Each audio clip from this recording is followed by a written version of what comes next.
George Peppard talks about the affair that broke up Linda Evans's marriage. George Peppard was born on October 1, 1928 in Detroit, Michigan. George grew up in a middle-class family that cared about their work and big dreams. His father, George Peppard Sr., built houses for a living, while his mother, Vanilla Rohrer, sang opera and taught people how to sing. This early connection to art made him love performing from a young age. When George was little, he was really smart and always curious about everything around him. But he didn't figure out he wanted to be an actor until after he joined the military. After finishing high school at Durban High School, George joined the United States Marine Corps, where he served with honor and learned to be disciplined and tough. This discipline would later show up in how he acted. After the military, he went to college at Peppard University and then moved to Carnegie Institute of Technology, which is now called Carnegie Mellon University, where I studied acting. It was at that school that George got really good at acting. He worked hard on stage plays and learned how to become differential actors. His early work in theater was super important because it gave him skills and confidence he needed to make it in the tough world of acting. George started his career working in theater, doing plays in different cities and off-Broadway shows before moving to TV and movies in the late 1950s. His big break came in 1961, when he starred with Audrey Hepburn in the famous romantic movie, Breakfast at Tiffany's, playing the sweet and stylish writer Paul Varjak. The film not only made Hepburn a huge international star but also made George one of Hollywood's most promising leading men. With his handsome looks, smooth voice, and cool charm, he was often cast as the smart, confident, but emotionally complicated hero. This was a character type that audiences really liked and could relate to. During the 1960s, George's career really took off. He was in several important films including The Carpetbaggers in 1964, How the West Was Won in 1962, and Operation Crossbow in 1965. Each movie showed how versatile he was as an actor who could be both tough and sensitive at the same time.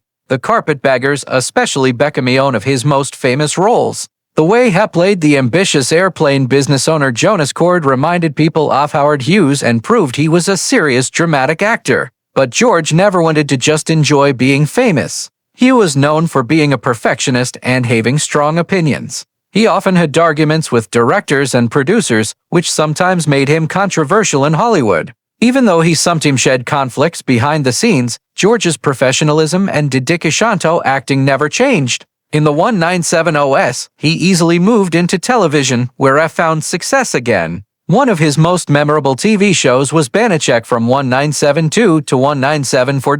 It was a clever detective show where he played Thomas Banachek, a smooth, funny, and really rich Polish American detective who solved impossible crimes.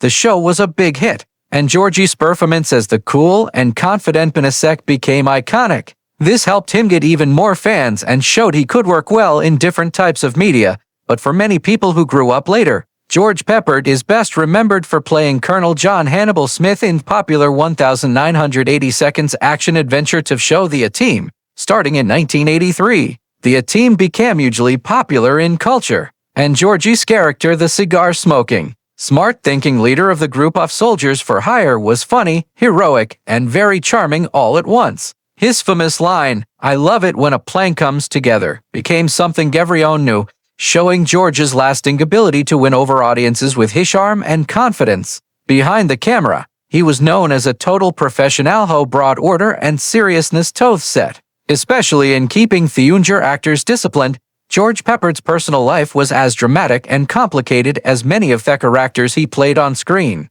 Over the years, he got married 4 times, and each marriage showed a different part of his changing personality and career. His relationships often got attention from fans and the media, giving people glimpses into the real man behind the tough, confident image he usually showed in movies and TV. George's first marriage was to Helen Davies. He married her in 1954 when he was still a struggling young actor trying to make it in the competitive intimate world. Helen was his college girlfriend, and their relationship was a time of hope, stability, and shared dreams. She supported him during the early years when he took small parts in theater shows and TV programs before getting his big movie roles. Together, they had 2 children, including a son, Christian Peppard, who would later become an actor like his father. But as George became more famous, the pressures of Hollywood life started causing problems.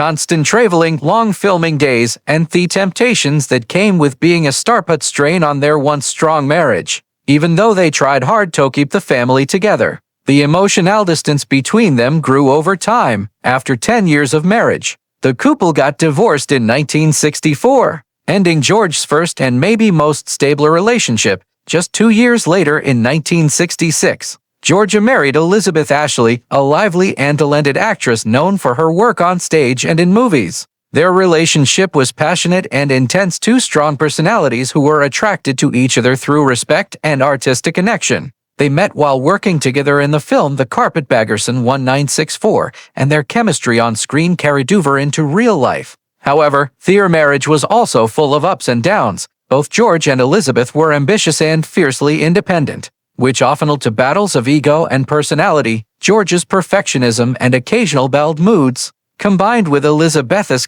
fiery nature, made for a relationship that was as stormy as it was loving. Despite these problems, they had one child together, a son named Christian Peppard, and they kept a bond of mutual respect even after their divorce in 1997. In later interviews, Elizabeth Ashley spoke openly about their time together, describing George as brilliant but impossible, admitting both his charm and his stubbornness. George's third marriage to Sherry Busha in 1975 seemed to show his attempt to find peace and simplicity after years of work and personal troubles. Sherry, a former actress and model, was much younger than George, and their relationship started with a sense of new beginnings and hope. George was reaching middle age and wanted a more peaceful home life after years of Hollywood drama. Unfortunately, his problems with alcohol and his sometimes controlling behavior came back, creating problems that eventually destroyed the marriage. By 1979, after 4 years together, the couple got divorced. The breakup left George feeling disappointed, and he started rethinking his life choices. He later said this period was one that led him toward eventually giving up alcohol. George married for the fourth and last time in 1984 to Alexis Adams, an actress whose beauty and warmth seemed to bring him comfort during a time of career uncertainty. By this point, George had mostly stepped away from the glamorous side of Hollywood, preferring to live quietly and focus on television work, including his later success with a team. His marriage to Alexis was pretty private compared to his earlier ones, but the relationship didn't last long. Within 2 years, they divorced in 1986, marking the end of George's marriage journey.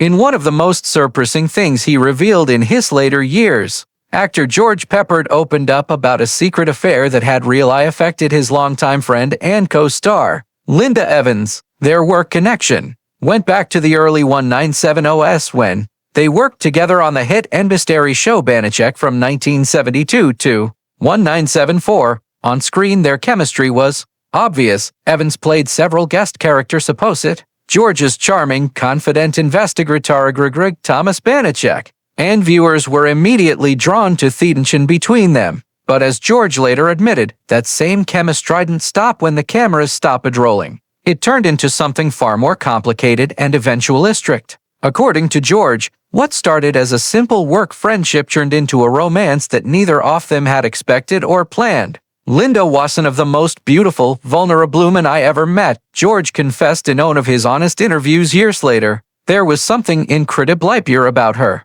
She had this mix of strength and fragility that pulled people in. I wasn't immune to it. I didn't think anyone was. He explained that they had developed a deep emotional bond during long hours on the set. They would talk about their frustrations with Hollywood, their failed marriages, and their desire for real companionship in an industry full of fake people.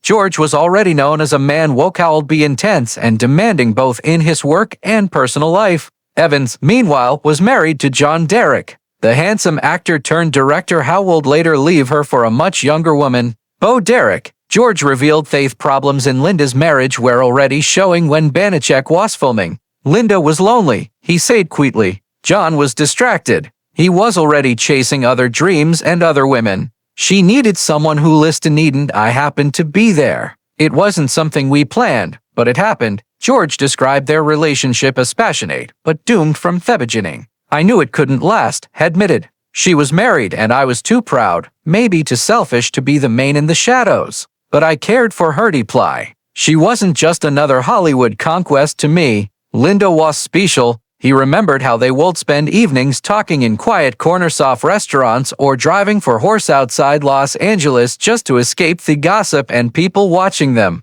But as often happens in Hollywood, secrets rarely stay hidden for long. Word started to spread among industry insiders and eventually it reached John Derek when Derek confronted Evans. She first denied the affair, hoping to protect both herself and George's career. However, the tension between the couple got worse until, as George later put it, the truth became impossible to hide. Their marriage, already weak, finally fell apart. "I never meant to be their son. Linda's marriage fell apart," George said with regret. "But I suppose he was the final straw. I think John would have left eventually whether I was there or not." Still, that knowledge doesn't ease the guilt. After the affair, George and Evans quietly went their separate ways. At work, they stayed polite whenever they saw each other, but the closeness they had shared left a mark on both of them. George continued to struggle with his own personal problems, including alcoholism and several failed marriages, while Vans went on to rebuild her life and career,